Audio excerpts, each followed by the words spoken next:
Awareness of your emotions and how they change is a powerful tool in life and a building block for resilience. If you can identify what you are feeling and why, you can better manage yourself and influence others in a positive way. Being aware of emotions affects us psychologically and physically.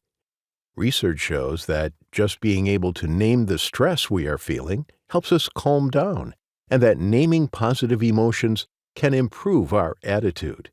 It is clear that emotional self-awareness is critical to building resilience and influencing others.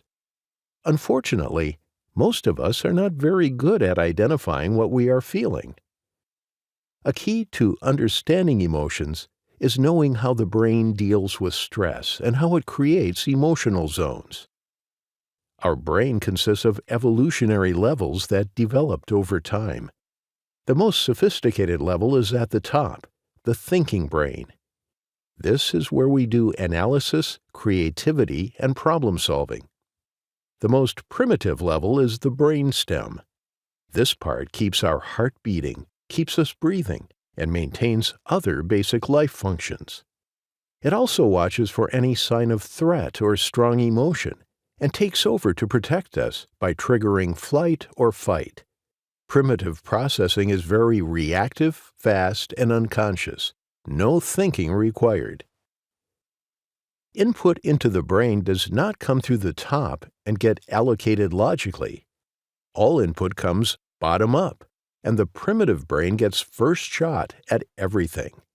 If there is any sign of threat or strong emotion, the primitive brain hijacks this information and processes it before it gets to the thinking brain.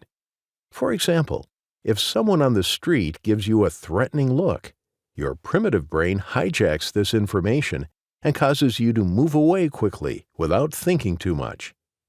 Unfortunately, this same primitive brain may react strongly to things that don't require it.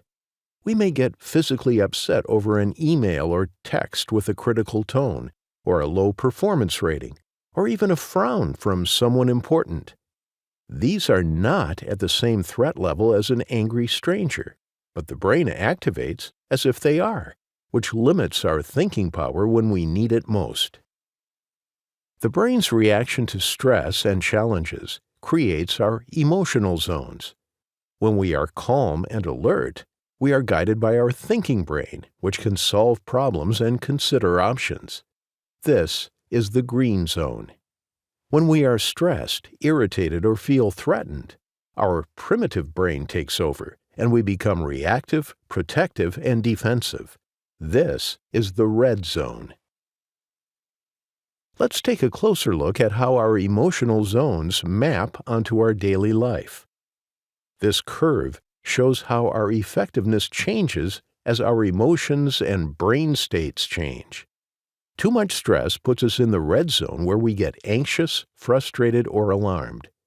Too little stress puts us in the gray zone where we are distracted or bored and may withdraw from activities or daydream.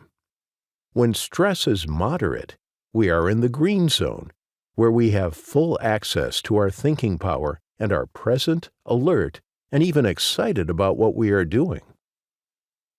Becoming aware of where we are on this curve at any point in time and noticing when our zones are changing can help us identify what is happening so we can manage our reactions.